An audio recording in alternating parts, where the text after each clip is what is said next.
Okay, welcome to Soup City Sins, Season 2, Episode 8, Than a War. We are all together here with Clyde, Lucio, Simone, with Hester joining shortly, and we are going to dive right into a scene already in process. We're picking up mid-scene with Clyde, Lucio plotting plans, and kicking in doors, taking names, all that good stuff. So, Lucio, you're on your way to Personal Haven to retrieve your backup firearm for Clyde. Simone, what are you So doing? far, how much information do I have on the disappearances? Or am I completely in? Well, appearances, though strangely enough, society disappeared. And based on what you saw in the Underdark of the Succubus and the kindred young enough to actually leave bodies dust, which, into your mind's eye, mean there should be some alarm, some panic, some notice, but society The has. nature of the device is almost to find out who would go in and come out. So there was a problem with that. Um. Okay. What about the circlet? That's a good Is question. I step away real quick and I make a quick call to Annabelle and ask her, uh, did Electra have a circlet? You step away and begin your call. The phone, unfortunately, goes to voicemail as per usual because of the ban on technology. The safest way for her to communicate is through various cutouts and service message services. So your message is I don't leave a message. I disconnect. Okay, based on the nearest cutout or drop information, I'll drop a handwritten letter that with a charcoal etching of like what the actual circlet looks like.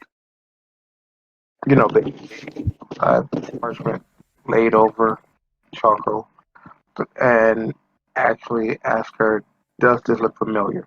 okay. That's going to take you roughly about an hour, which is about how long it would take for Hestia to get all the necessary ingredients in for your plan on protecting Clyde.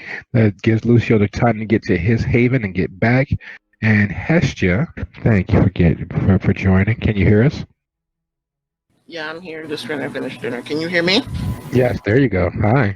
All right. So, Clyde, while everyone disperses, are there any things that you would like to try to accomplish in this initial hour of relative downtime?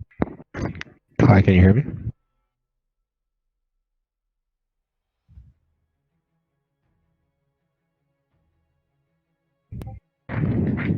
Oh, there we go. Clyde, you're back? All right, we got you.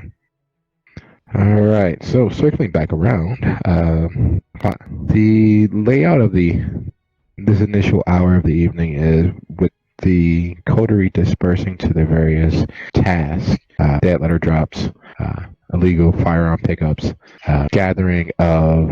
Hello? Yes, I'm here. I'm just dealing with some external volume, so I want to make sure that you guys have a clear sound. But while everyone else is running their initial hour errand, what are you doing, Clyde? I don't see anything other than being very pissed off and worried. I don't know any magic, and probably I'm having a heated discussion with some of the voices in my head, but more than that. I'm just waiting to see what's going to happen.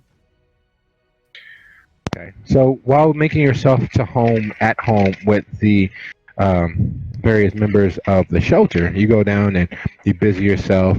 You do catch sight of one of the, perfectly honest, without any shadow of a doubt, even for a vampire, he's kind of a scary looking dude. He's all of 6'7", closer to 4 than 3, and a beard that looks like it's almost as old as you are. But you notice that there's a gaggle of shelter members who are gathering around him, and trading whispered conversations with one another. It's clear that he doesn't really like volume, and his eyes are roaming over the other members and warily watching the door and any woman that heads off to one of the bathrooms. He immediately follows and checks their sixes and makes sure that no one's close to them, including other women, strangely enough. It's almost as if he doesn't trust anybody. Obviously, I haven't met this person before.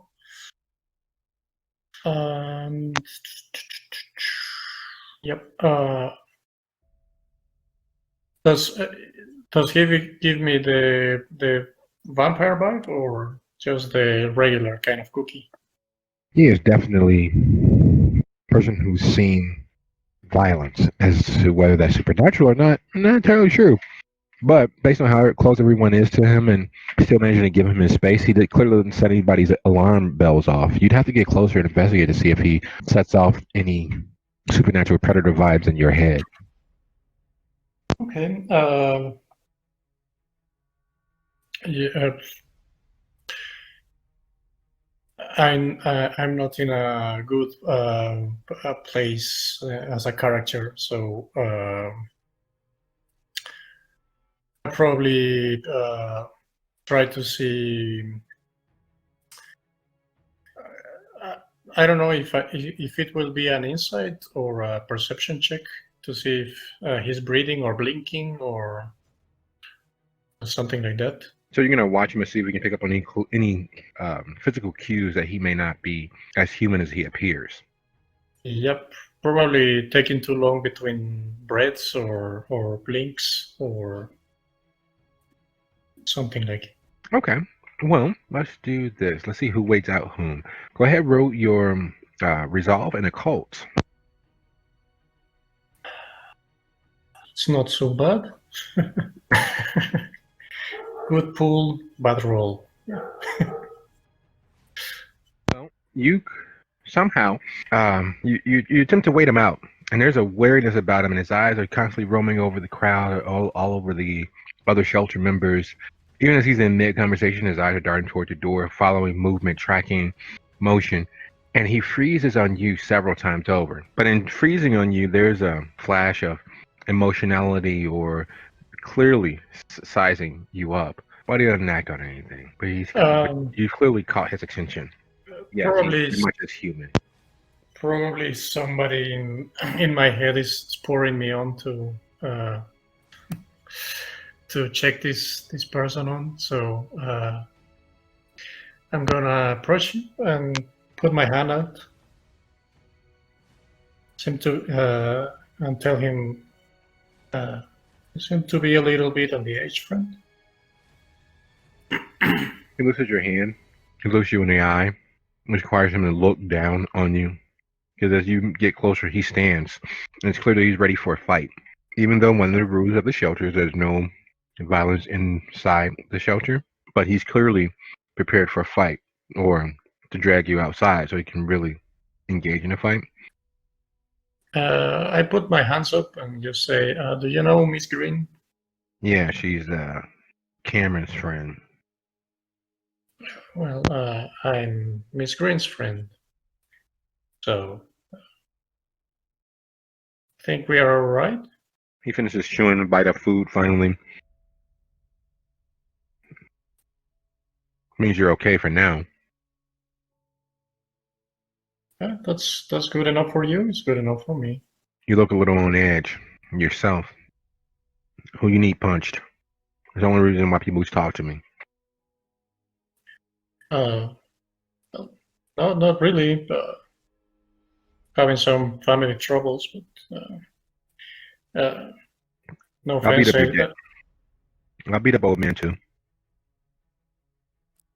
No offense, but I don't think it's something that I have to be inclined to have long nights in this city, and you seem to have to not be in this particular not be the optimal solution for this particular problem. You want plausible deniability. I ain't gonna tell nobody. Where they at? You see, so I'm gonna try to do it again. I'm gonna say use him right, Mike, and then put my hand to check his to see if I can feel pulse. I don't like touching people unless, of course, I'm hurting them. And he leans in. Okay.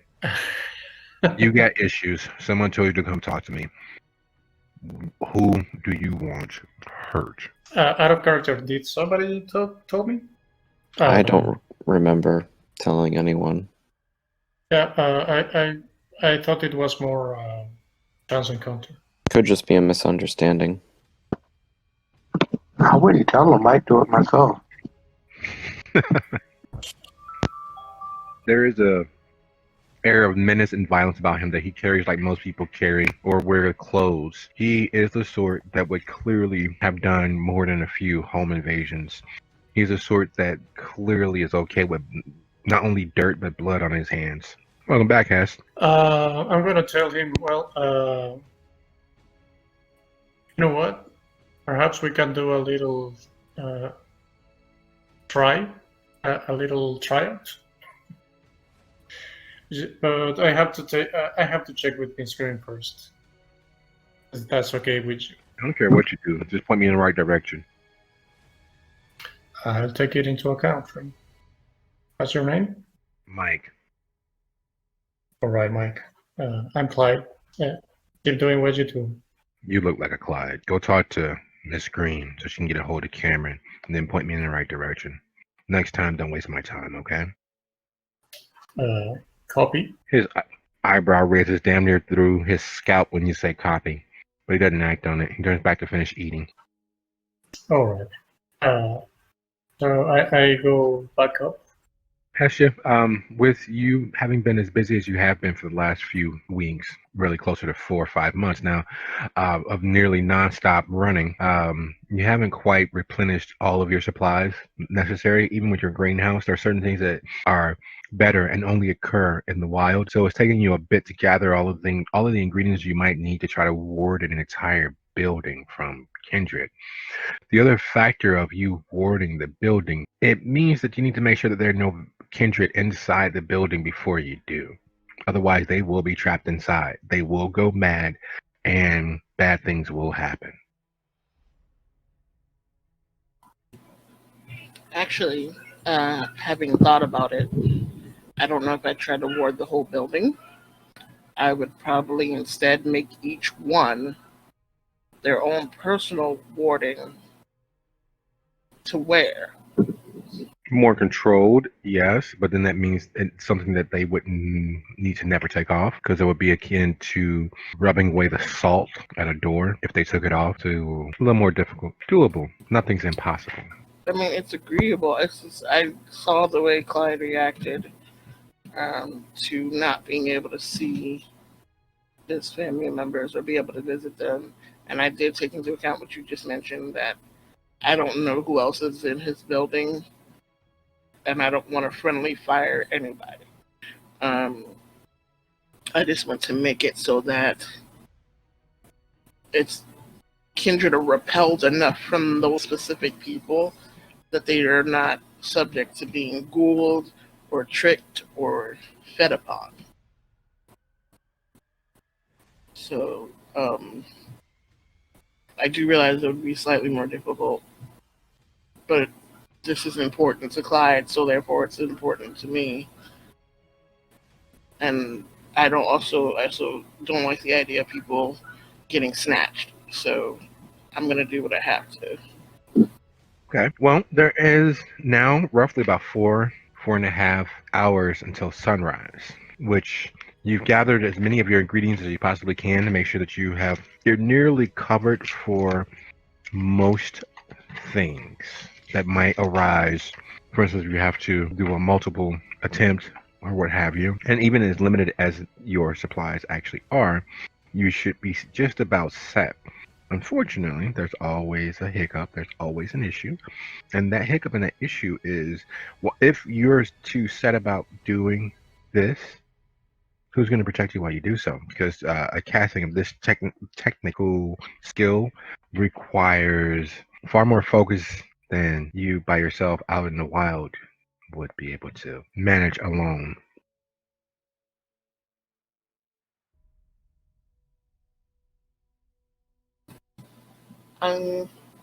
Well, since it's Clyde's family, I'm sure he'd want to come with me to have my back. But also, I'd see what I guess Simone is doing, or Lucio, be stealthy and just keep me safe if I'm not paying attention. Okay. So, just so that I have this in my head the right way, you're going to try to create a wearable warding circle against Kindred for Lucio's family. No, for Clyde's family. For Clyde's family, sorry. I said Lucio. Oi. Not sure why he's on my head just yet, but we will see. All right, so one of the primary components for your rewards are kindred vitae as well. So you know you're gonna need several donations worth to properly ward these items. And then there's the fact that it is going to be an item instead of a typical circle. So you're gonna need an item or something that they won't remove, or something that they can constantly wear so that they don't break the circle, as it were. There's a saying among a departing saying, angel of the Lord encampeth round about those that fear him and delivers them, which means you'd have them stay behind their angel and not step from behind it. The moment that they step from behind it, the ward would be broken, okay? Yeah, I get it. I'm trying to figure out, like, because whatever it is, I have to be able to weave the magic into it, but make it so that they, one, don't want to take it off, two, can't take it off, or three, have it by force taken off by somebody else, if somebody can get that close. Like a necklace could be popped off their neck. A wrist, something on their wrist, somebody could like cut that free. So I'd have to figure out exactly what method of delivery. I mean, the wrist is probably the easiest, but you know, like I said, somebody could probably cut that free or whatever. What You can about put it? it in them. I was going to say, what about a tattoo? That's pretty genius. I mean, like you'd have to make the warding into ink and give them a tattoo, but who's going to sit still for that? They'd probably have to be persuaded or spelled to not take it off or sit still while the tattoo is being done. Don't worry. Don't worry. If I had to tie them down, I will. Okay, storyteller, you heard the option that we were given. Are you in agreement? I did hear that was that is a very, very, very ingenious. Can I get a magic tattoo? That's a very ingenious idea. I'm going to be crossing a few things together here to get this. In effect, it would work on a similar system to Gouldom, which means it needs to be replenished every 30 days, and it would require, depending on the size of the tattoo, are we trying to do a full sleeve here, or just a back tattoo? Maybe a little. With something like a little baby heart on their wrist, or like a sign of the cross, like a little cross or something, or like a little teardrop on their wrist. Well, you could always, do a flaming sword and a heart with a stake through it. I personally like that. I would go with that. But who's doing the actual tattooing here? I'm probably the one that has to do the tattooing. Yes. Because I'm the one working the magic. Yes. And you're still going to need a significant amount of vampiric vitae to complete, as well as a significant amount of vampiric vitae to donate once every 30 days to keep the warding fresh and active, much like a ghoul. But a ghoul of protection, a suit of ghouls around the world. Look at you. You're going to be the Tremere Chicago version of Tony Stark. Well, I can always donate at least 3 points. Okay. Well, you all have your plan, and the only missing item that you're going to you can use the whole stick and tap method to get the tattoos in place. There is the fact that there are 4 people that Clyde would want warded and protected, and while you're working on one, what to do with the other 3?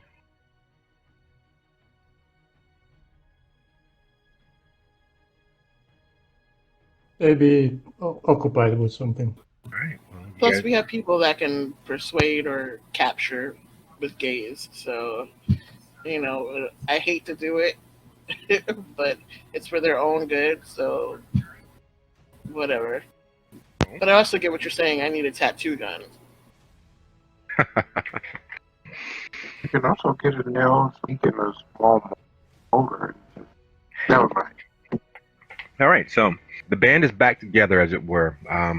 These ideas bandied about and presented and accepted gives you guys your marching papers. This is something that you want to accomplish tonight. But again, there are 4.5 hours, but there are 4 people that would need this, as well as they fortitude and concentration to get this done.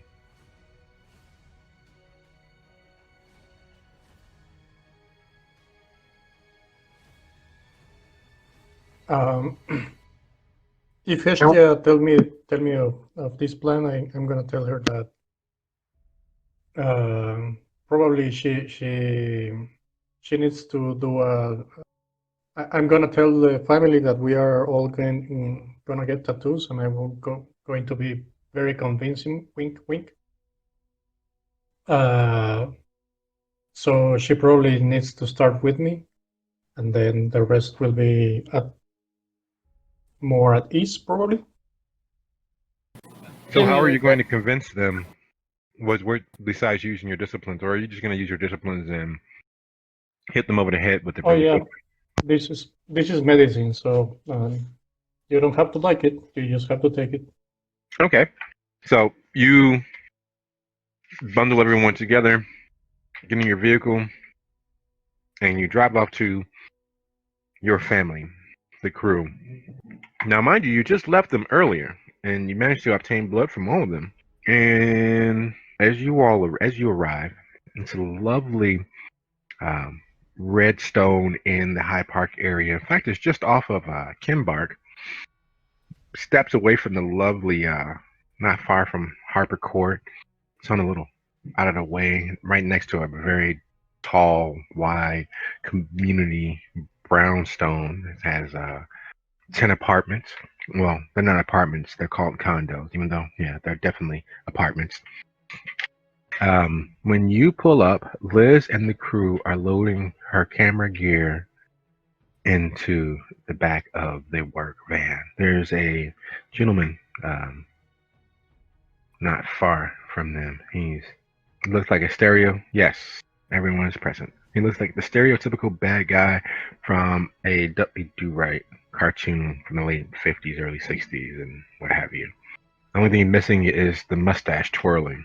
His hair is slicked back, cut in the very militaristic style, except for the front bang, which he has parted down the middle.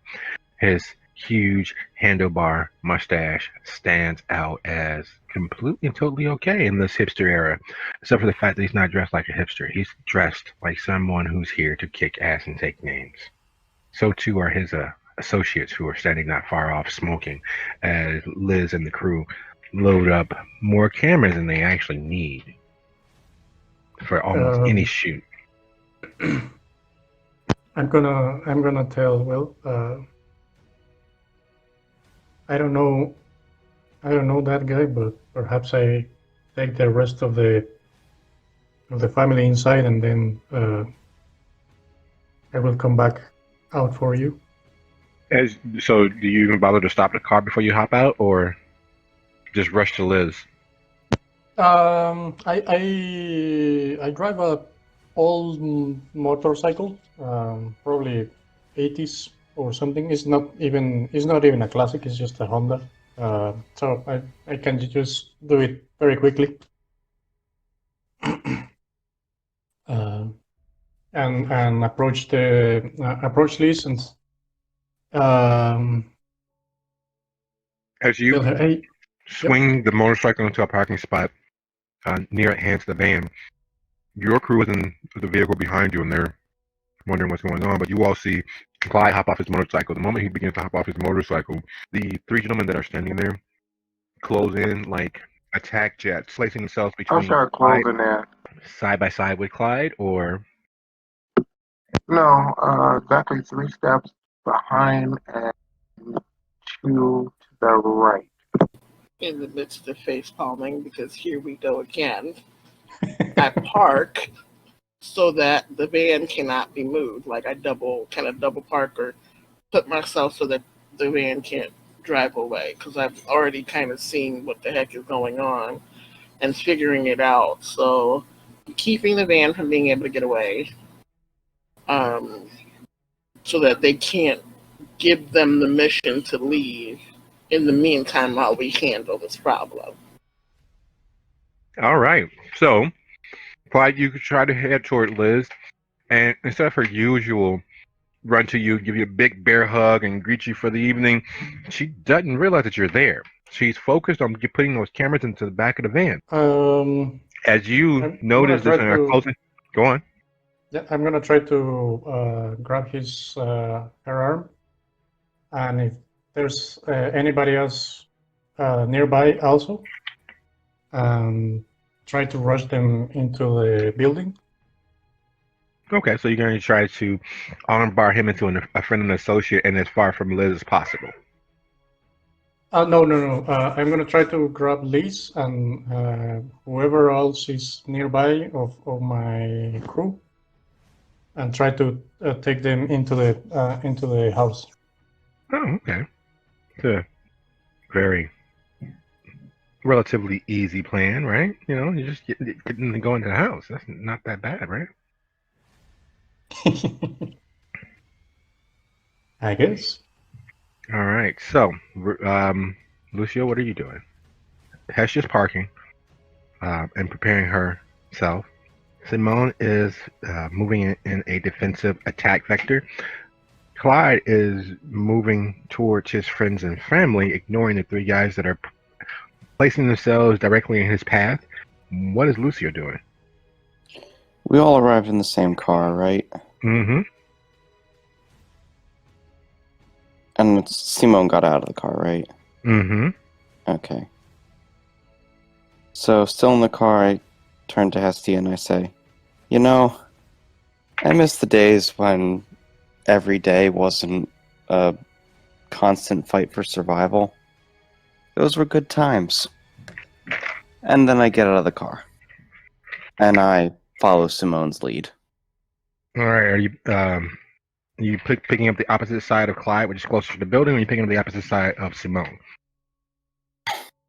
I guess opposite side of Simone. Okay. All right. So we're going to do a good old fashioned initiative turn here, because it's clear what everyone wants to do. Well, the simple idea of what everyone wants to do. The head guy, or seemingly head guy, or the potential boss of this whole situation here, has he's not that clearly not that tactically smart. Because he doesn't change anything at all in terms of what he plans on doing. Have we established whether they're human or not? Well, Simone's a pretty intimidating guy based on height alone. Clyde's a pretty substantial gentleman. Very spry on his feet despite his girth. And we all know Lucio looks like the sort that would engage in fisticuffs as a matter of cause. So to stand against them, either they are very, very tough sort of individuals, or definitely kindred. So we're going to do things a little differently. Everything's going to pretty much happen all at one time. We're going to go in alphabetical order, and you guys are going to declare what it is that you're going to do. Just so that you all are aware, what you are immediately aware of is that the gentleman in front with the hipster haircut and handlebar mustache has seemingly locked on to Clyde and plans on pushing his fist from his nose to the back of Clyde's head. his two friends and associates are going to back his play by attempting to use Clyde as a battering ram against Simone and Lucio, driving them to the ground. And once they're there, drain them completely dry and then make off with their victims. So, in alphabetical order, knowing that this is what the bad guys are planning, Clyde, what would you like to do?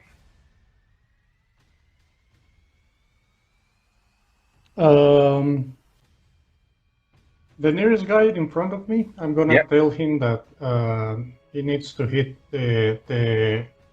his friend. Okay. Hestia. I'm gonna try to get out of the car without being immediately noticed by them, and try to kind of make my way behind them. Okay. Lucio.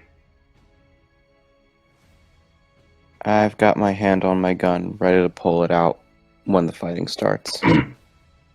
Okay. So are you going? You're just going to draw and try and intimidate them with a gun? It's not drawn yet. I just have it. It's concealed. I'd prefer not to instigate if possible, but I have it at the ready. Okay. And Simone, knowing what the bad guys are going to do, well, these guys are going to do. Slipping my hand into my titanium knuckles with the actual silver spike. I'm gonna actually just kind of slide, and I'm putting those in my right hand so that I'm gonna push Clyde away with my left hand as needed when he gets close enough, and I'm also dropping celerity. So you're not going. So you're just going to push Clyde out of the way. Okay. Well, actively yes, but passively I am setting up my brass knuckles and dropping celerity. All right. So, which celerity action are you trying to go for? By the way. Rapid reflexes. Okay.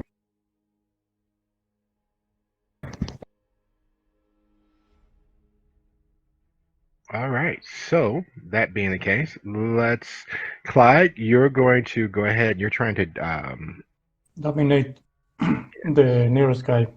All right. I don't have those dice pools up in front of me. Do you remember the system? It's manipulation and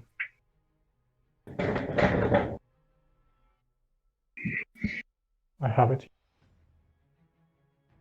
Mesmerize, manipulation, and what? Persuasion, I think. Oh. I had it up, but I closed that window. Sorry about that. But we're going to. Give me a quick second here. Let's see if I can find it really quickly. I can't find my cheat sheet. That's the part. Manipulation and dominate. Sorry. Okay. Versus intelligence plus resolve. Okay. So their intelligence and resolve. I have to rouse. Oh. I think I rolled something wrong. No, that was one die rouse roll. We're gonna go on. Now go ahead, roll your manipulation and All right. dominate. What? I knew it. Okay. Let me. Hestia, you're gonna re-roll? Yep. Okay, go ahead, do your reroll. Well, spend your willpower and roll 3 of those over. Hestia, go ahead, roll your dexterity and stealth. Nice. It's something. There we go. And while she's doing that, Lucia, go ahead, roll your manipulation and firearm for your intimidate. Not just right now. Well, you're not doing it right now, but your plan is to use the threat of violence to stave off violence. So go ahead, roll that. That reminds me, Lucio's manipulation is terrible. He's not one for intimidation. He'd rather do the act than talk about it. And Simone, go ahead, roll your strength and brawl. Okay. Remember, your action is to push Clyde out of the way. Gotcha.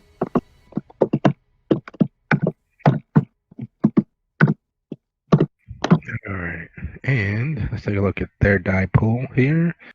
First guy is intelligence and resolve. Yay! The things that he's absolutely worse at. See what does he get here? Oh, and his associates who were going to. All right. So several things happen at once, as per the case. They immediately center in on Clyde as an attack vector, and while they're doing that, Hestia disappears out of everybody's peripheral vision. She's simply gone.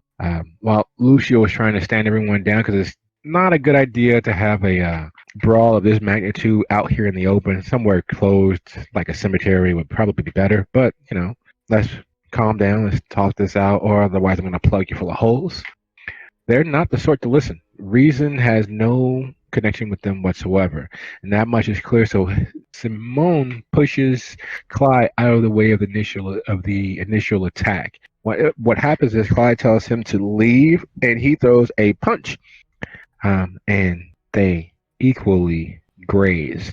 Clyde catches the corners of his eyes as he, like the amateur that he is in terms of the Duke of Queensberry's rules, he closes his eyes as he throws the right hook, telegraphing his attack.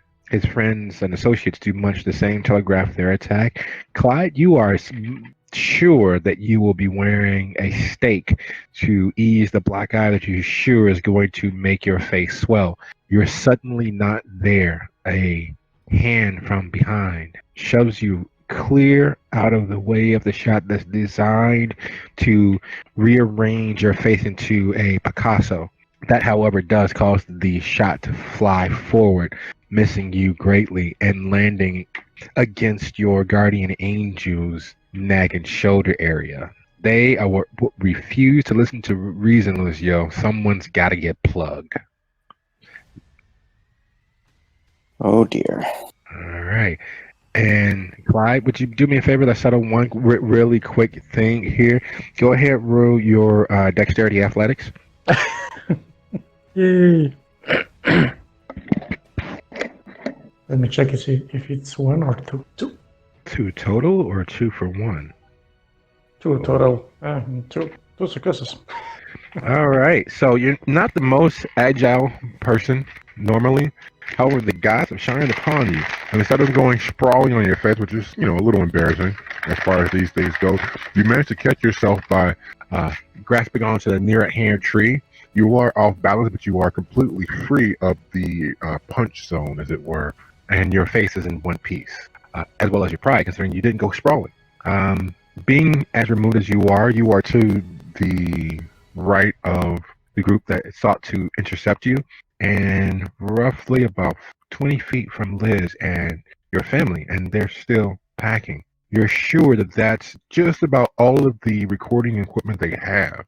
That's not a good sign. No one packs up everything of value if they plan on coming back. Yeah. So, in order of, in alphabetical order, well, let's do reverse alphabetical order this round. Simone, the shot that crashes against your shoulder is significant enough to let you know that this person had no intention of playing any games whatsoever. You, even with your dead flesh, you're sure that it's going to bruise if you use blush of life anytime in the next 3 to 4 days. You're knocked a little off balance, but you managed to maintain yourself. It's not the first time you've been beaten. Probably won't be the last. What are you going to do?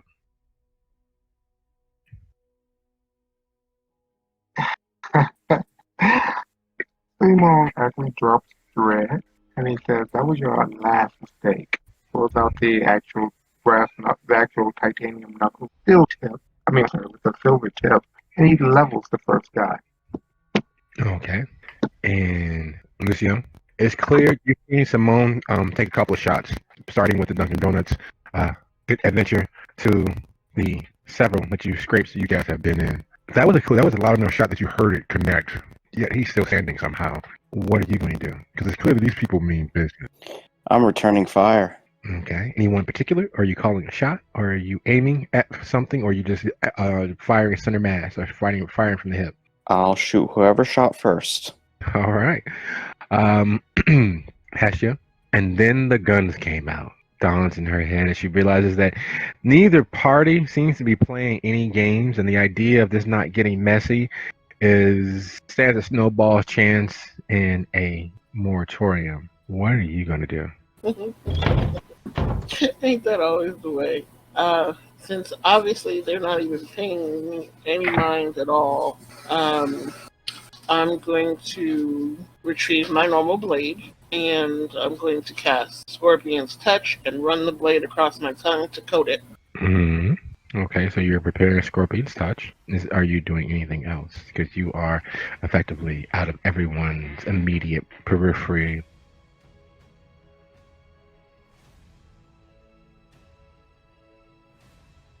Okay, so I don't get any hungrier. That's what I was checking. Preparing the Scorpion's Touch, and then I'm also going to make sure I stay out of the line of gunfire the best I can, and still kind of get close enough for a slashing strike next turn. Okay, so like a wizardly ninja, you are the night, you are vengeance, you are darkness, and you are closing in on your target. Clyde, you've been knocked to a tree, and it's clear that this is a serious instance of serious people being very, very serious, because Sam, the cobbler, is silent. However, the nurse, Grenade, is singing in Spanish something about this is the way that we operate. What are you doing? Did we lose you, Clyde? Hello? I was talking to myself. Yeah, there you go. You were muted there for a second. Yep. First, I'm gonna scream like, "Watch out! Don't hit him!"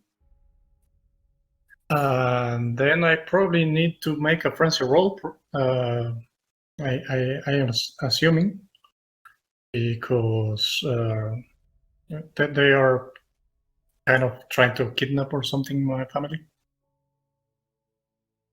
Or do I just skip past that? No, you haven't skipped past that. It's dawning on you that no one takes their most expensive anything if they're planning on returning. And that means that you all, if you had stayed instead of returning with the blood, you would have been here to prevent this from getting as far as it had. But now your family is packing up to leave. Yeah, then I think frenzy roll is something that I will need to do. All right, that's the plan. Go ahead and roll that lovely beam footage. Is resolve and what? Composer? Yes. Okay.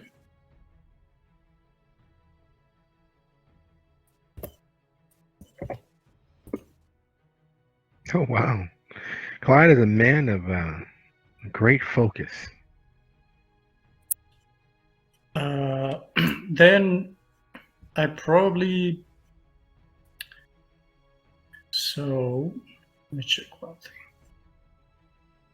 thing. I'm gonna try to bite someone.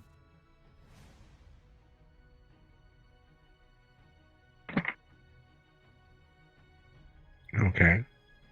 So you're first I have to... So your chosen action is to bite someone in front of your family? Well, they don't seem to be paying that much attention because they are just keeping... they are just loading the van with people shooting and doing violence around them. So they're probably not paying attention to anything else. Okay. So yeah, I'm gonna try to bite somebody. Okay. Alrighty. Well, give me one quick second here. I had a cheat sheet for such things, but It's brawl first to grab them, strength and brawl, I think, to try to get a hold of somebody. Yep, give me one quick second here. Just gonna double check one little small thing, and then we're going to go ahead and get this party started quickly, as it were. First, I'm gonna try to rouse the blood for strength. Okay. Nice. All right, so that's going to be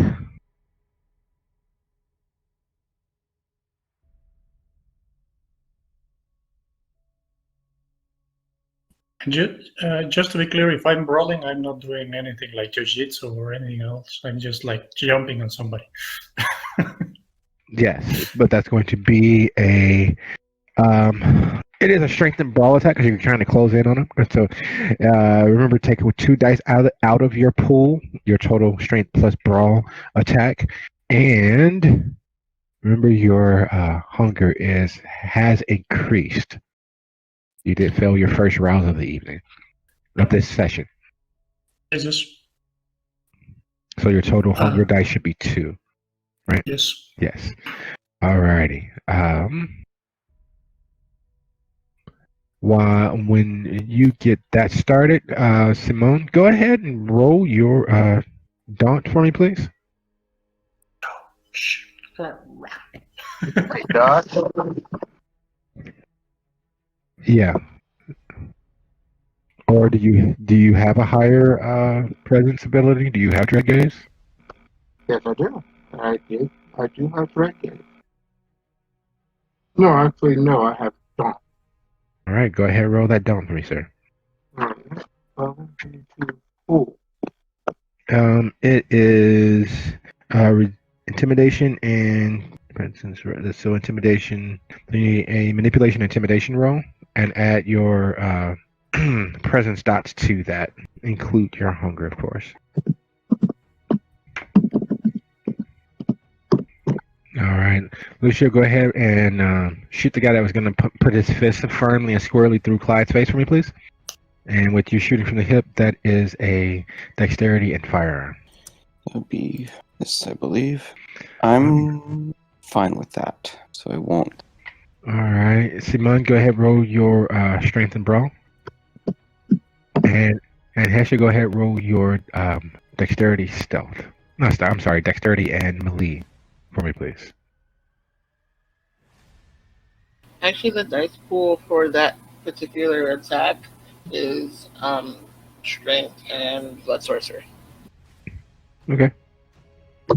So You're gonna, first I have to. so your chosen action is to bite someone in front of your family? They don't seem to be paying that much attention because they are just keeping. They are just loading the van with people shooting and doing violence around them. So they're probably not paying attention to anything else. Okay. So yeah, I'm gonna try to bite somebody. Okay. Alrighty. Well, give me one quick second here. I had a cheat sheet for such things, but I'm gonna go It's brawl first to grab them. Strength and brawl, I think, to try to get a hold of somebody. Yep, give me one quick second here. Just gonna double check one little small thing, and then he's clearly been more afraid than he is at this moment. He doesn't consider fleeing. In fact, what he considers doing is initial attack, which is 4 and 4. All right, so and his associates. We'll go ahead and see what they have here. All right, so several things happen at once, as they tend to. It's that moment where everyone says everything happened so fast. The handlebar mustache gentleman missed his target, which was Clyde, but the gentleman standing behind him seems to be a worthy opponent in his eyes. The South shall rise again, and throws a punch that literally appears out of nowhere. No one should be moving that quickly except for you, Simone. And the fact that it landed makes it even worse because it shouldn't have landed. That is 7 blunt damage rounded down by half. You take 3 superficial wounds. This gentleman is no joke and has no problems expressing that. The moment that he punches you, you stagger back. Lucio's, your shot goes askance because you pull your firearm up to keep from shooting through Simone. Hestia, you close on the closest associate nearest Liz just as Clyde lands on him. Your attack lands, just barely. What was the attack that you were doing? I'm sorry. Scorpion's touch. It poisons the target Yes. for a turn. Yeah, Scorpion's touch. That's exactly what I would have used in your situation. No, I'm kidding. I have no idea what I would use. So I take 3 damage superficial. No, You landed, but your teeth did not sink in. They actually grazed across his back, leaving an open gash. He'd be bleeding everywhere if he was human. Unfortunately, he's not. Kind. He is kindred. So there's no blood, but there very much is a tooth-sized slash from his shoulder to his hip as you go tumbling past him. And Hestia's knife flashes out right where you were, but seemingly with more skill and aim than Salt Bay. He screams as if as someone flayed a portion of his skin and start rubbing in the salt. This is not a good situation, and it gets a lot worse as you all hear Damien's voice. What the fuck is going on? They're attacking us. I'm beating their ass. Period. And we're going to pause right here. We'll get back here. Would you guys like a 5.5 or 10? I'm fine with 5.5. All right, sounds like a plan. We will meet back here at 50 of the hour, and we will continue. All right.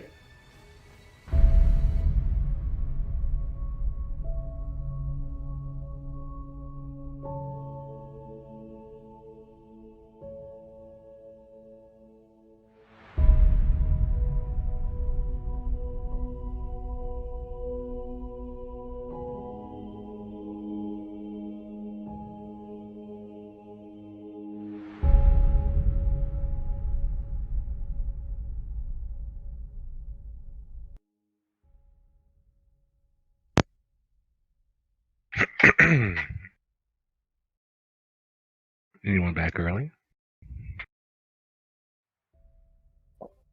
I'm back. Excellent. Welcome back. Yeah, here I am. All right, folks. We have another minute or so before everybody gets back. Scheduled to be back, and we'll go from there. It is a very tense situation. You all are surrounded by doubt and recriminations, and now on the scene has arrived Chicago's sheriff.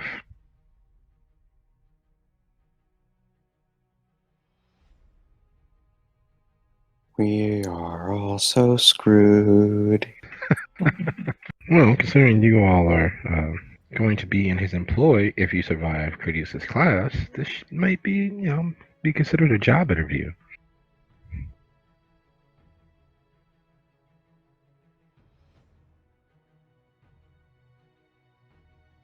My initial thought is that, well, first of all, what the hell is Damien doing here? That's my initial thought. That's a good thought. That's an apropos thought. Is everybody back? Hestia, Simone. All right. Well, we'll give them a couple more seconds. While perhaps the shock of the sheriff is necessitating them to having to find something to calm their nerves in real life. I thought the sheriff had a name like kind of distinctive.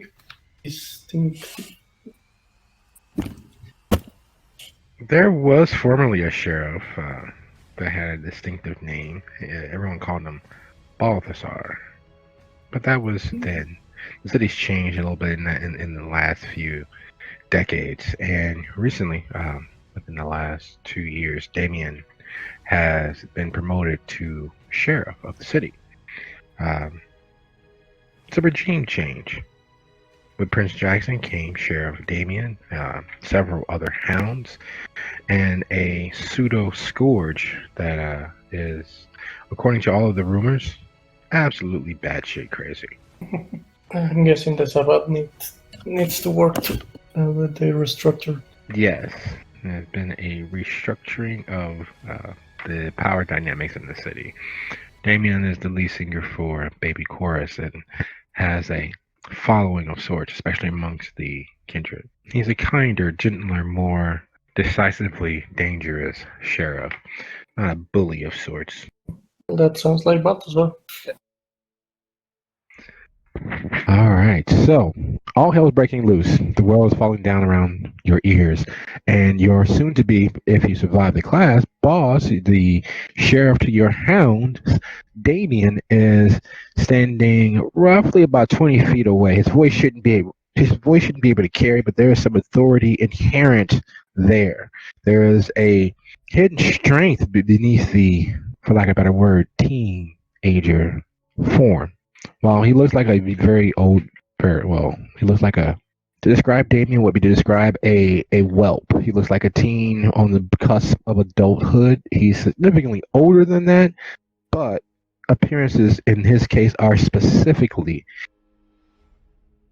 dangerous, and it would be wrong to judge a book by its cover. His ferocity in the many wars of Chicago's recent past has earned him the right of being sheriff under Prince Jackson. And if things were to work out, the coterie would be his hounds if they survive Critias's Camarilla continuing education classes. He responds with, "What the fuck is going on here?" And it's not directly aimed at the coterie. Yes, they're part of that question, but it's more the other three. Is he more on my side of 20 feet or more on their side of 20 feet? 20 feet behind Simone and Lucio. So coming from the opposite direction. He was coming from a similar path as you all when arriving here. He closes to 15 feet, squaring his shoulder. He's looking past you all, but then focuses in on the handlebar gentleman. "You're not supposed to be in the city, Balthazar. What the fuck are you doing here?" Ooh, I know he's kidnapping people. "I am not kidnapping a person at all. I am remedying a problem to the masquerade.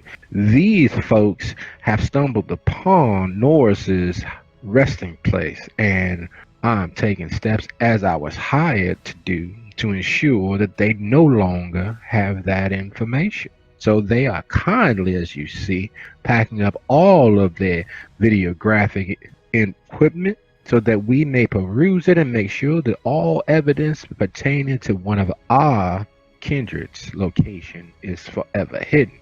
These interloping jackrabbits are putting themselves between me and my job.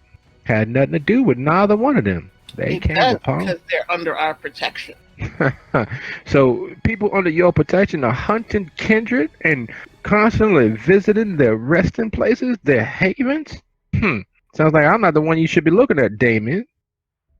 Say, hold up. These kind can destroy a kindred. Come off it, Balthazar. You're wasting everyone's time. I tell him, hold up, somebody's using them. I believe that somebody's ghouled them. We were trying to find out who or what, and then this guy tried to make my face a pancake. I was just trying to talk with my associates. All in good fun. I wasn't gonna pancake your face. Maybe your nose, perhaps. But it was just a harmless matter of making sure we were most expeditiously able to leave the area. They are seeking to stand in the way of actual gainful employment. I was hired to do a job, and that's all that we are trying to do.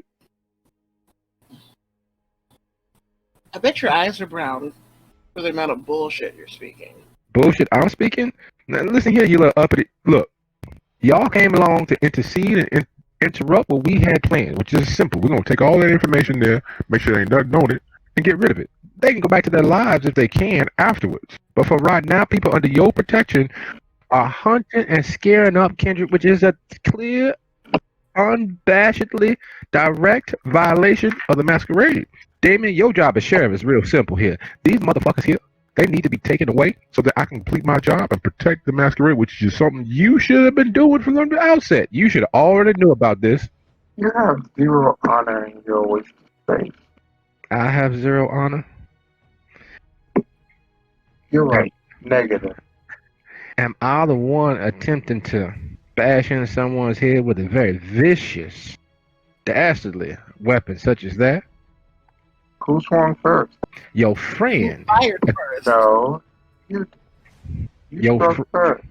Your friend You struck tried to first. move past me, intercede, and interrupt my path. He put himself in my way.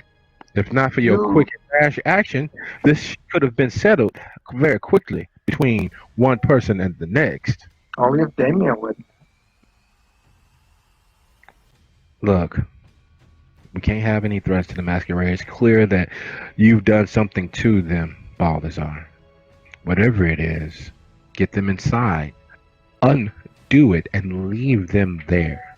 Take the equipment. No, I don't care about that. But if they're under their protection, they will settle this and square this with Norris. Get the fuck, and I do mean complete fuck, out of here before I actually have to take action against any of you. Well, being as my job is to see to this, I'll follow your directions, Damien, but you know, precedent is clear on this. They are in clear violation, and there should be things done about them. And this one, this supposed to be his family? I'd look into him if I was you. Looks a little bit wet behind the ears. Come on now, get up, tells his friend that Hester stabbed. I'm gonna tell him. I think that Balthasar knew that they were my associates, so clearly taking advantage of them. You really don't matter. I don't even know who you supposed to be. They matter simply because they stumbled upon somebody that shouldn't have, and they keep going back. If I was Damien, I'd think that you all are behind this. Ain't nothing more dangerous than knowing where another kindred lay his head. And that's why we're glad we have someone smart. Smart enough to be here before all this shake loose, or show up as per usual for people of y'all persuasion a day late and $1 short. Balthazar, if you keep talking, I'm gonna stake you myself. Get them inside. Take their van and get lost. If I see you in Chicago again, I'm gonna stake you anyway. One of you all go with his men and get them upstairs. I'll go. Clyde. I think Clyde would be better. Okay. Fine. That's a good point. Is it really? Damien says as he's now 10 feet from you guys. He's moving slowly. He's clearly dealt with angry or excited kindred before. Lucio, Simone, both of you guys are security conscious. If you like, you can roll your wits and subterfuge. Okay. Well, Simone, as you're talking to Damien, keeping Balthazar within your peripheral vision, the way that Damien is moving isn't the sort of easy, calm, relaxed man of power actions for someone in his position.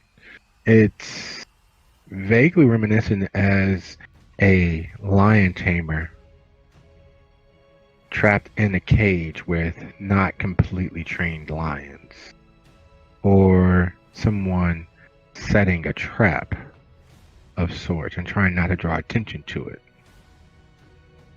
Lucio, as you're listening to the happenings, glancing back over your shoulder toward Damien, then forward toward Balthazar, and keeping everybody as best as you can within your line of sight, you know there's a blonde easing closer behind Hestia, which is on the other side of Balthazar and his men, just past the doorway into the building where Clyde's family clearly reside, because it's still held open with a few other pieces of camera equipment and stands and various other accoutrements that they need for their jobs. But she's easing closer, almost in direct relation to Damien.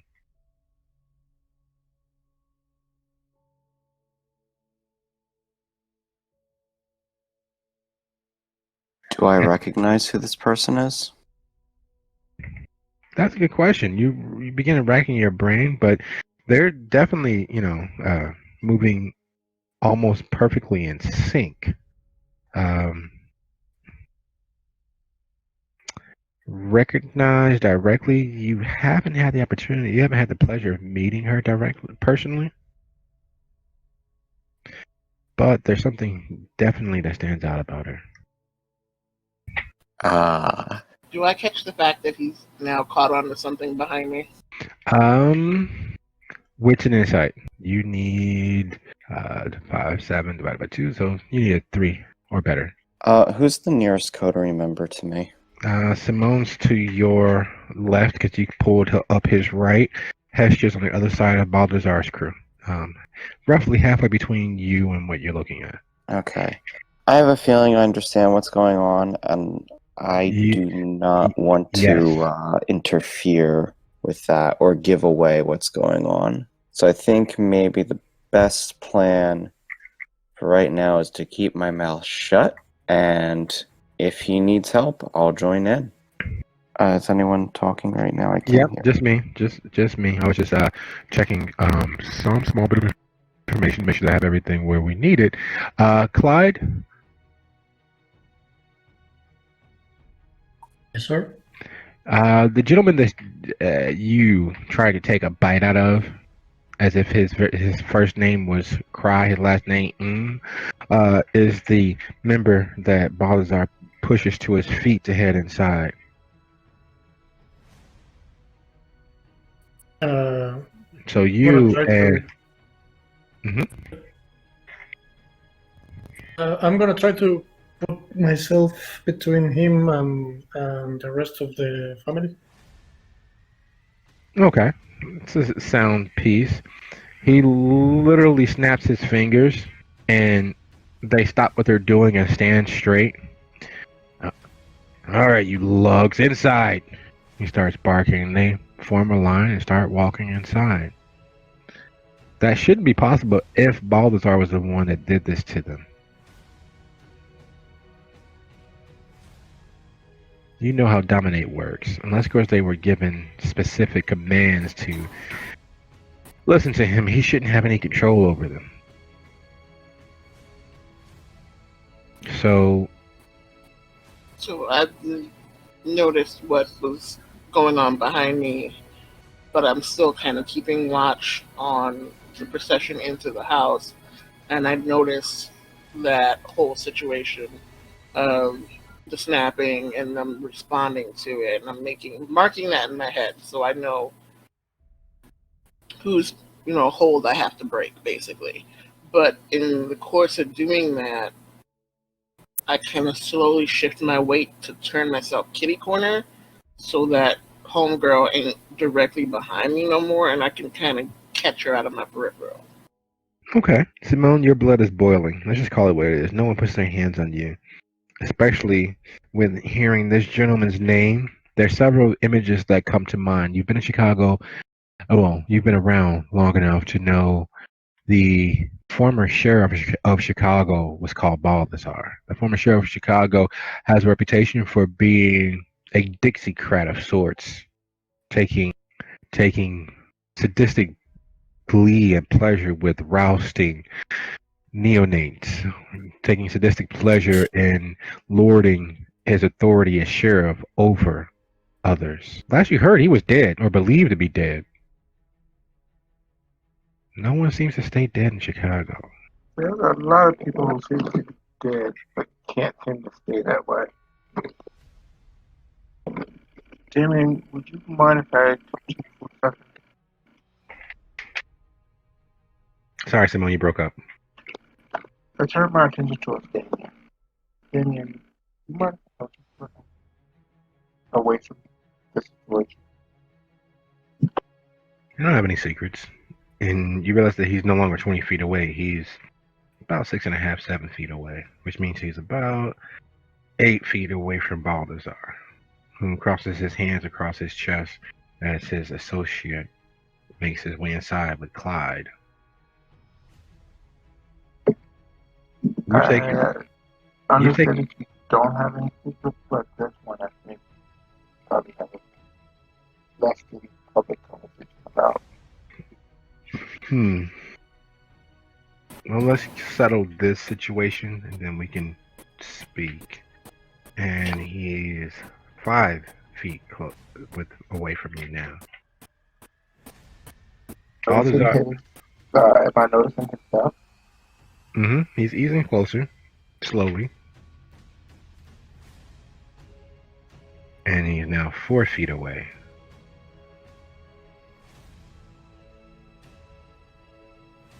If it's about this situation, we can discuss what your punishment and your coteries punishment atonement should be for fighting in the street with another kindred and getting caught. That's not necessarily the best situation to be in.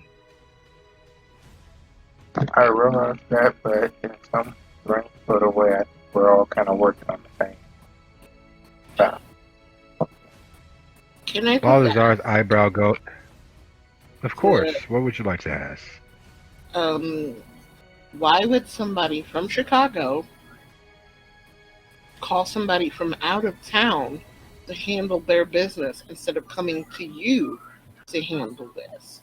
Obviously, this person doesn't belong here. Let me pause for a second. No, Graceland Cemetery. Norris is one of the old guard. He, for all intents and purposes, is a handyman. He fixes things for kindred who can pay. Old guard or not, he should know the structure and the hierarchy of the way things are run in the city, correct? I'm sure he does. That's the reason why he hired someone like Balthazar. So I would think that'd be the slightly more egregious of whatever happened. Like, that guy shouldn't even be in town. He shouldn't have been allowed to cross the lines into Chicago. We were protecting people that mean something to one of our coterie members. They didn't give us a chance to talk things out. They attacked us as soon as we got out of the car. So how are we getting punished for something they started? We just finished it. Well, punished because you didn't finish it quickly enough. It's part of the job as sheriff and acting deputies, hounds of the sheriff. Our job, above all else, is to protect the masquerade first. Those that we care about second.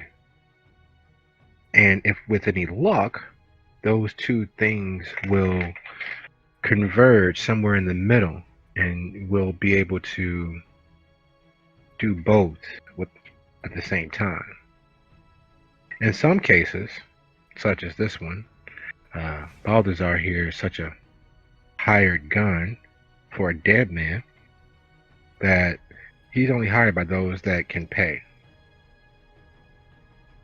Which I'm gonna means tell. But I'm gonna does tell the that sheriff. mean that we should maybe always use it? There's a possibility that there's something on them that someone who has enough money to pay would be hiring him to take and hide. Yep, that much is clearly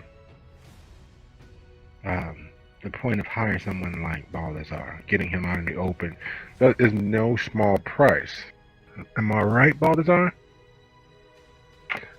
Well, kid, ain't nothing personal about it, but being as they thought that you could do the job better, I figured I'd go into private business for myself and handle things. I'm doing the same job, except for I get paid for my efforts considerably more. And that's where the real power's at, kid. You know that you should have known that. It's all about the power. Hi, Seaman! You all hear from a high-pitched voice as the blonde that Lucio was looking at and that Hesha caught sight of buries a knife. Not a simple knife, an actual machete into Balthazar's spine. It's been a long time. What have you been keeping yourself? Unfortunately, celebrating before all due, being he is dead as can be, and not living, burying her machete into his spine doesn't have the exact result she was looking for. Well, shit. I'm gonna take a very deep Look at sigh. Amy to see what the hell's going on. I'm gonna take the deep sigh. All right. God, I should have stayed home. And that's when we take a look inside. As Clyde, you get everybody inside. Liz, her husband, the actual host was here today, helping them for some strange reason, and the replacement camera guy. Everyone gets inside. You're standing in the doorway, bodily between the balding gentleman who snapped his fingers and had them trucked back inside, and entering into the home. And he says, that was a cheap fucking shot.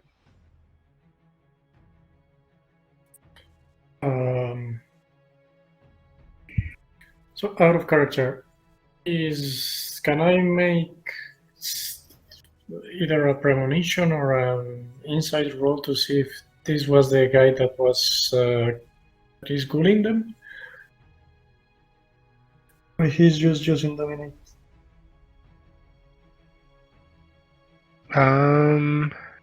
Yes, you can. Which of the two? Insight would probably be better. Okay, so it's resolve and aspects.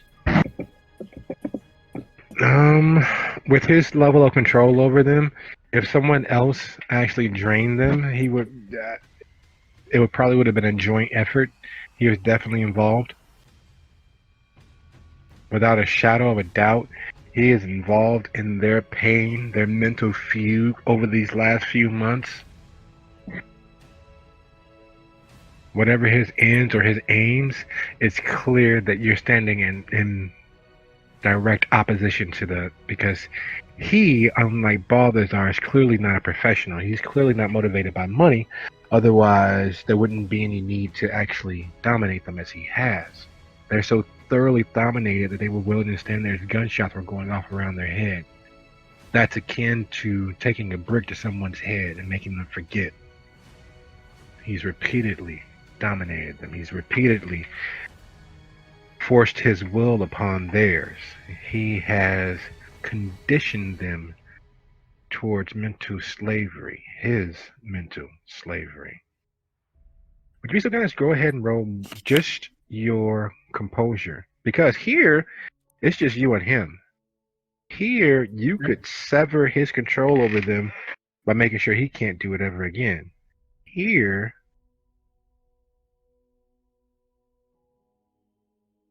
sometimes better to beg forgiveness than beg permission.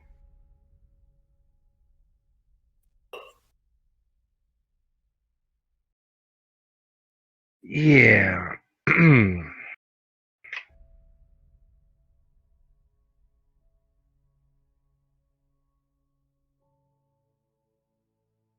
So I have a magic critical and a total failure.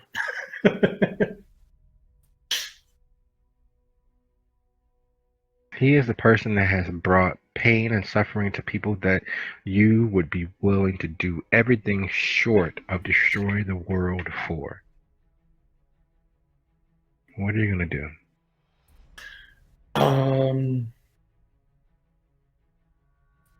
So I'm guessing I have the gun, either a revolver or semi-automatic or something like that. You did receive it from Lucio. He did give you his backup weapon.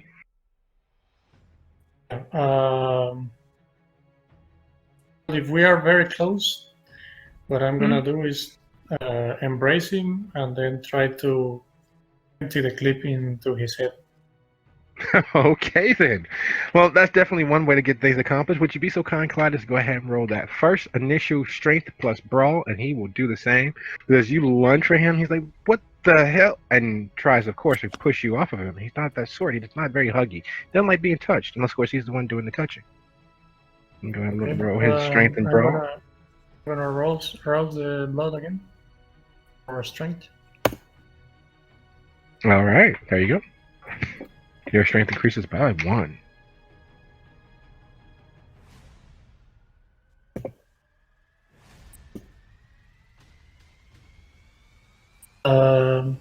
Let me see if I can better that last die with a willpower. Okay. You're gonna drop a willpower? Okay. Take a superficial wound to willpower and give it another roll. Roll that lovely beam footage.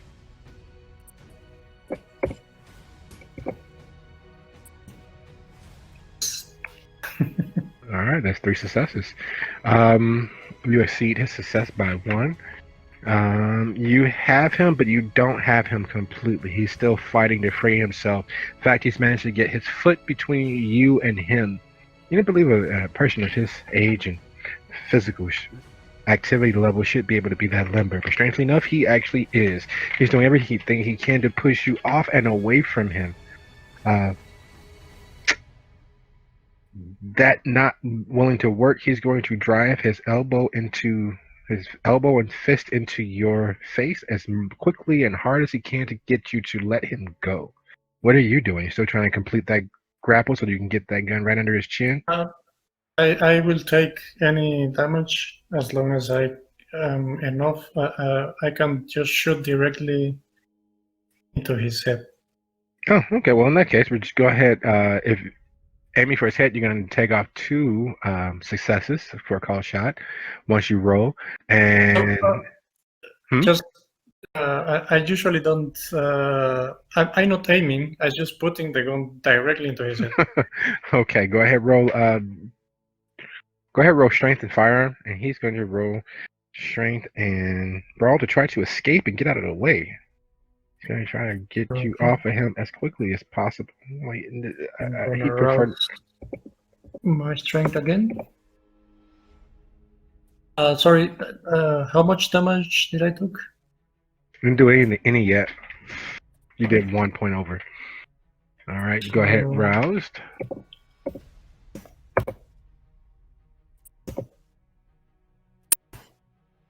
Three versus his 2.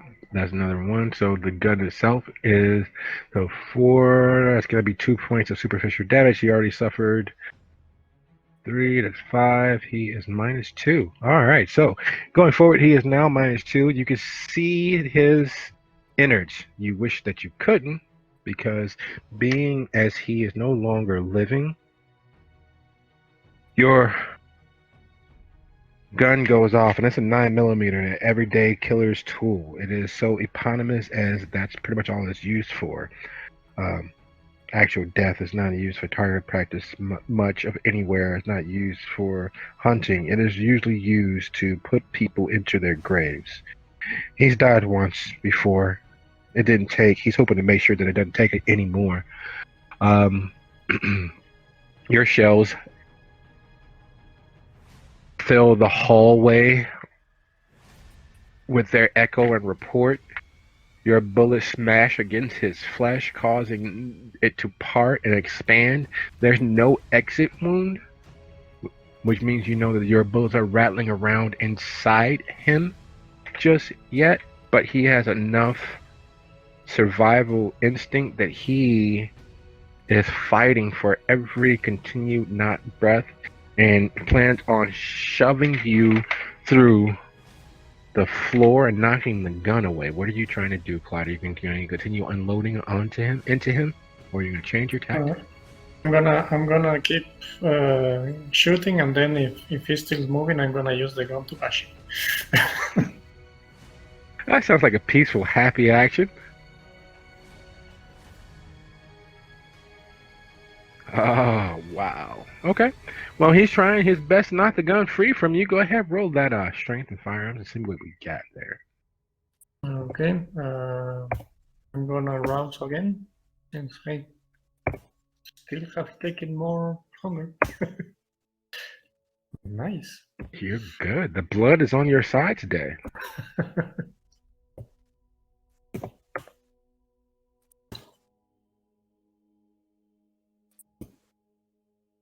All right, the bullets rattle and rattle. And if he was living, he'd be coughing and hacking up his lungs because your bullets are landing everywhere from his sternum through into his brain pan, and he is fighting for dear life or unlife. While outside, the machete strikes down with a sickening clunk. Hey, Simone, how have you been keeping yourself? She says. Balazar yowls, and you've never seen the effects of someone strengthening themselves, summoning the blood. But in his case, him summoning the blood results in his chest bulging, his arms and biceps flexing, and his eyes going bloodshot red. What are you guys doing? Starting at the top, Hester? I am getting out of Dodge because she stuck the machete in him, and I have no place being in between the two of them right now. I am little and will get hurt. I think I'm going to be heading towards inside. Lucia? I am, let's see here. I think it's pretty clear they want Balthazar dead, so I'm going to take a few steps back and put a bullet in his head. Okay. Simone? I don't like thoughts. Really don't. I like to watch him die. But considering Clyde is inside him thinking, wow, something's probably more entertaining happening there. I'm gonna exit stage left.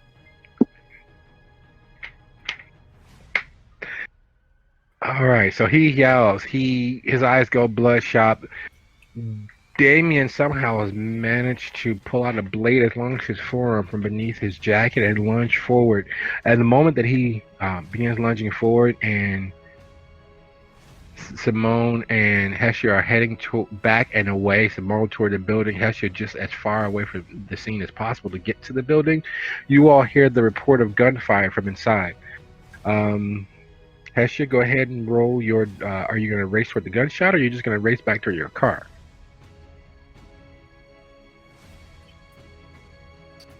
Would I know the sound of that weapon? You would know the sound of a gunshot coming from inside that building, especially being as it hasn't stopped yet. No, I'm heading towards the car. Okay. Lucio? I'm going to...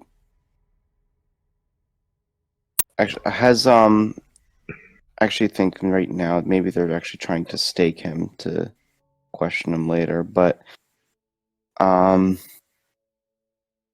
have they staked him yet, or is the guy still up and running?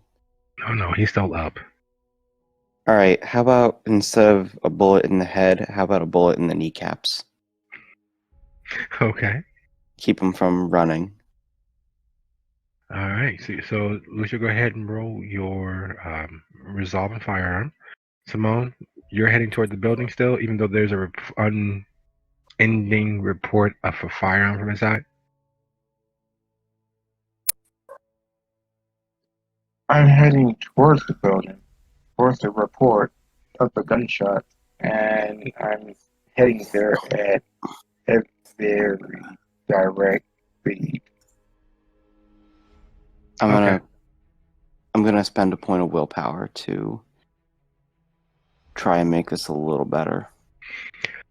Alright, sounds like a plan. Ooh, much better. That it was indeed. Simone, go ahead, roll dexterity and athletics. 3, 6. Okay, so it's a high roll to get there quickly enough, but you have it within you. Make it happen. Hunger as well? Yes, sir. 4 successes. Excellent. And let's see what happens with them really quickly. We're gonna simplify. Did the previous thing end with the loading was passed? Okay. All right. So, starting at the top, Clyde, you're unloading the gun into the guy. He refuses to go down, and in the ensuing engagement of what was happening outside, you did not realize that his friend had snuck away from the gathering outside. While everyone was distracted and focused on Baldassar, as per their plan, he followed inside and is almost within striking distance. You only notice that he's easing up or rushing up as Simone, there's a guy there in front of you moving towards the gunshots, and you didn't recognize the guy from one of the three that were outside. There was Baldassar and two gentlemen that were outside with him. One guy walked in with Clyde. The other guy eased away while everyone was talking, while everyone was focused on Baldassar. What do? You literally have one action. Punch him in the back of the head with titanium. All right, roll that dexterity. Roll that dexterity and brawl. Clyde, go ahead, roll your next shot. Or are you going to continue emptying your gun into them? You have a few shots left in the clip. Same drill. Or are you going to switch targets because the other guy is closing? My idea is that this one is probably almost done. So I'm gonna try to beat him to do damage. All right. So go ahead, roll that strength firearm. I'm rousing again. Okay. That's some trick.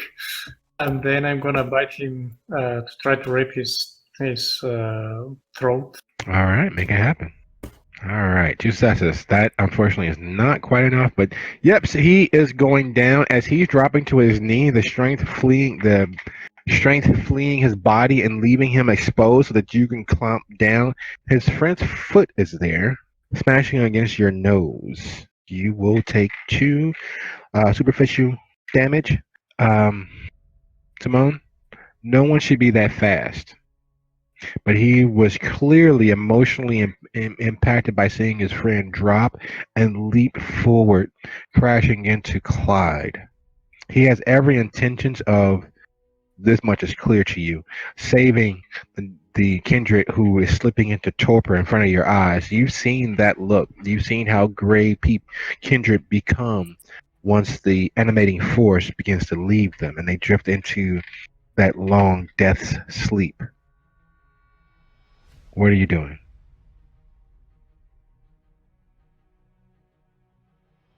Okay. As of right now,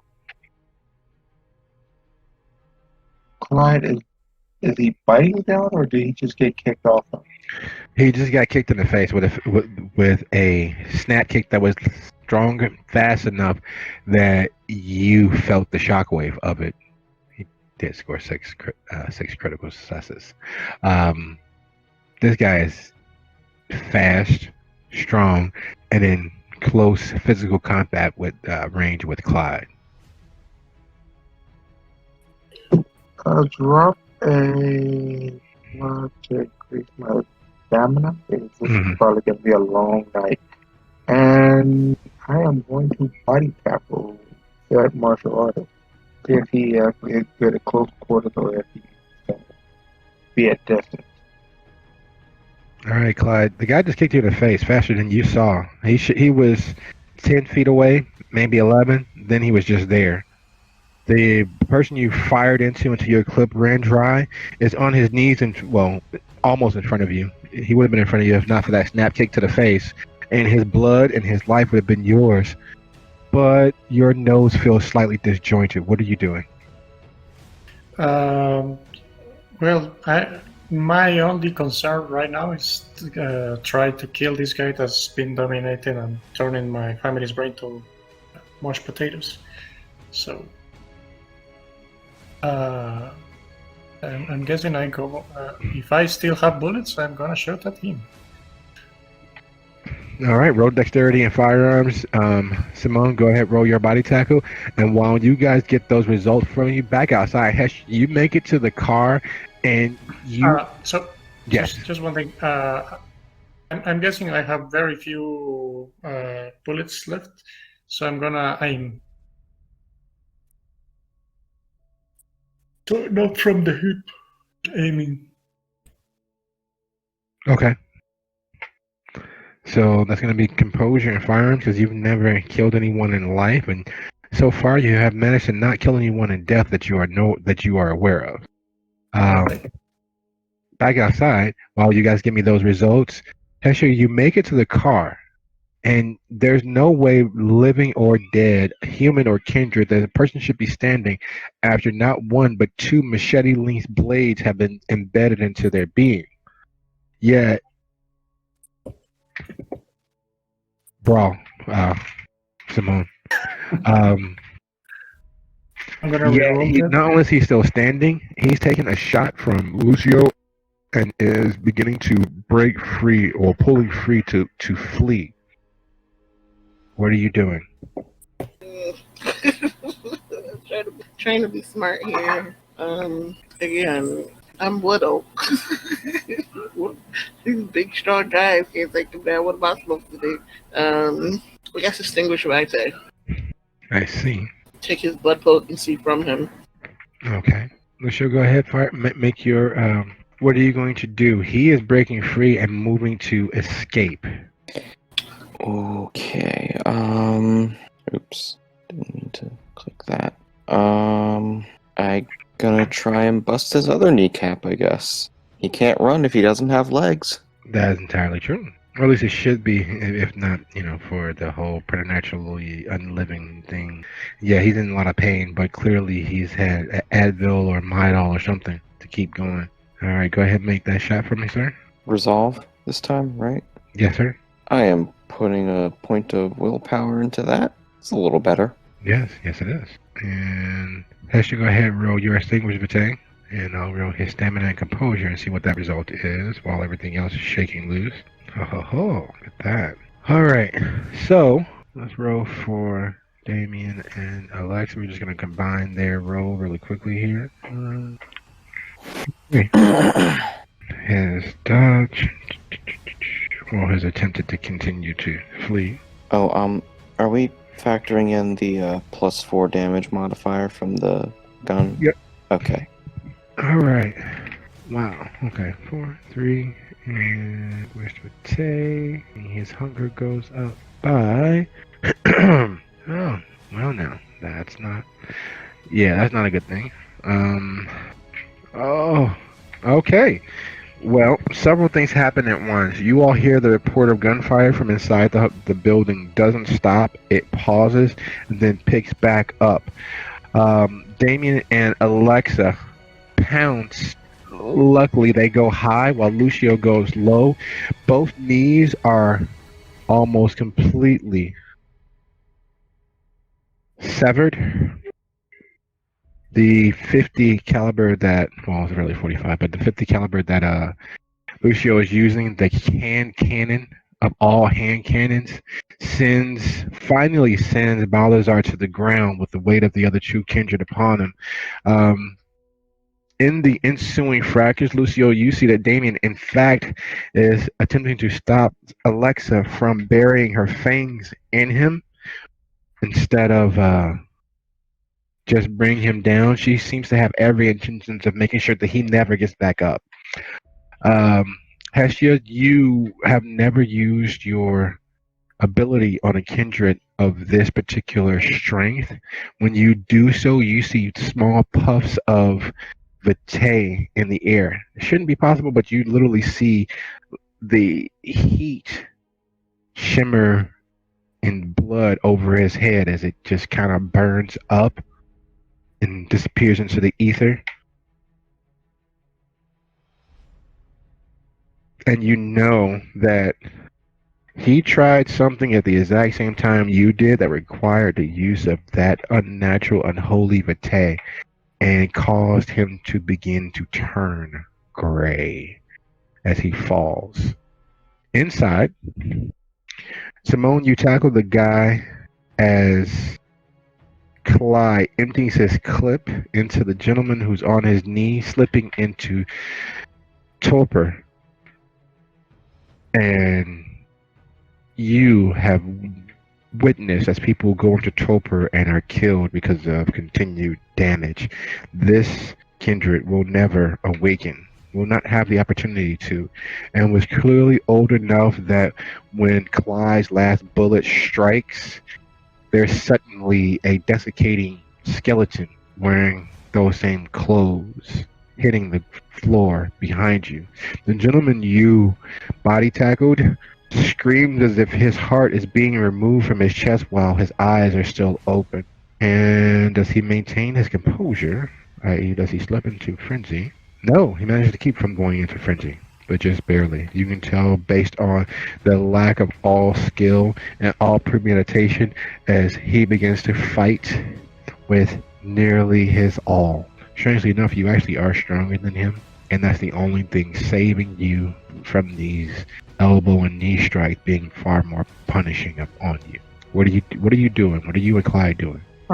Well, since I body tackled him from the back, and he still faced Clyde, and the back of his head is open, I'm just gonna use it as a feedback with my right and just keep breathing until he moves either very slow. Clyde, there's suddenly a So- skeleton wearing those clothes in front of you. Do I have bullets still? No. No. Then I'm gonna do the windmill and try to attack this person because I don't have any much more. He's actually the pile of clothes formerly known as a person. The skeleton. No, I mean the other vampire is trying to attack Break- Simone, right? Yeah, trying to break free of Simone and get to you because you just killed his. Yeah. Well, I'm gonna try to pin him down. All right, so both of you guys go ahead and roll a strength and brawl for me, please. And I will roll his. He is vengeance unleashed. He is the angry remnants of a broken heart and a crushed soul. He is giving as good as he gets somehow. His grief will not allow him to give up.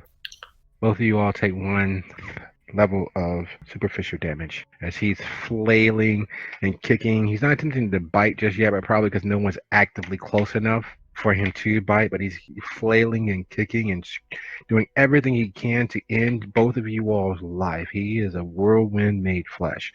What are you doing? Are you guys going to keep flailing? Was that me that took the damage, or? No, sir. That's Clyde and Simone. Ah, okay. I'm not flailing. I'm actually punching him in the back of the head with titanium knuckles. So I'm not actually flailing. I'm beating him unconscious. No, I understand. And he's flailing and giving as good as he gets. He's elbowing back and punching and kicking, and he's a unleashed wild animal at this point. It's just sheer savagery. Every time you hit him, he attempts to hit you. Every time Clyde hits him, he manages to kick Clyde. He is literally punching forwards and backwards. He's a cartoon version of every Tasmanian devil cartoon you've ever seen. Fangs bared, eyes bulged, flailing both forwards and backwards, attempting to savage the very world itself. What are you doing? Question. I'm one level of health to fill my. Yes, that means you're hurt. You are significantly injured, and this creature is trying to add to that. You have done a grand total of 3 superficial damage because it's rounded down. It's halved to him. Yeah, but my question is, after I fill the meter, I start taking aggravated, or do I go to torpor? Yes, sir. Nope, you start taking aggravated until you fill it with aggravated. Alright. Well, since this is fighting for my family, that's one of my tenements. If I'm close enough to bite any part of him, I'm gonna try to do that. All right, go ahead. Well, in that case, go ahead, roll your strength and brawl, but add 1 die. Okay, I'm gonna rouse again. All right, finally. You're on a streak. No, I failed, but finally. All right, your hunger goes up by 1. So, let me roll those 2 again. And this is expensive.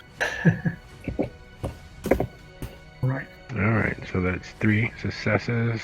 Simone, what are you doing? This creature is refusing to accept the sleep you're trying to put him into.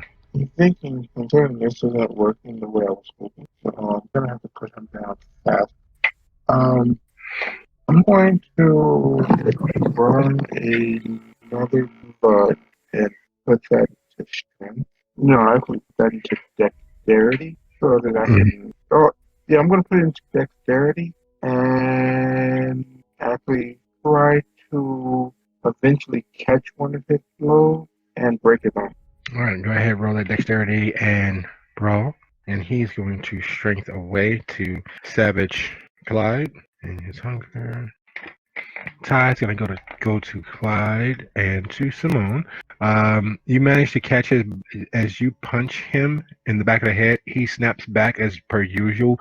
You catch his hand as he springs free of you to kick and flail at Clyde with the other hand and arm. You all combine to so you take another 3. When you snap his arm and Clyde's teeth sink into his chest as he leaps up, he is lost. There's no ifs ands or buts about it. He's lost. His eyes roll into the back of his head, and the snap of his arm sounds like you snapping a stone pillar in half. Going limp, he falls back on you. Okay. As he falls back on you, outside, Lucio, you see him go gray. You've never seen a kindred die before or come close to dying before. And it definitely looks like he's dead. The body doesn't age, but it definitely looks like he's dead. You've seen a few dead bodies in life and a few more in death, and he has every look of a freshly deceased corpse, as it takes clearly far more strength than Damien had planned on keeping Alexa from draining him dry. This is a guy that was going to hurt Cody Rimber's family. What do you do as Damien and Alexa try to settle themselves and keep her from draining him dry? I'm standing back. Mhm. I don't want to get involved any more than I already am, because I know all 3 of them are way more powerful than I am. So if I try to stop the Scourge, she's probably gonna eat me. If I try to stop Damien, he's probably going to kill me. And there's no way in hell I'm helping the Balthazar.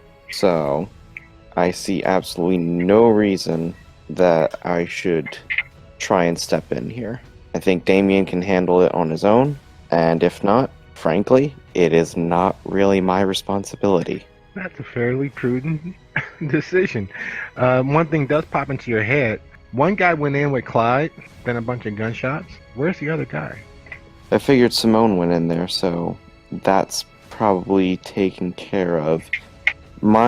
I think what Lucio would do at the moment is stand back and observe to monitor the situation and see what needs to be done. Okay. Hestia? Well, there's definitely curiosity as to what he was actually trying to do before I took all his blood from him, but I'm not getting any closer than I need to get. I know the gunshots have stopped, and I did see Simone go up there, but similar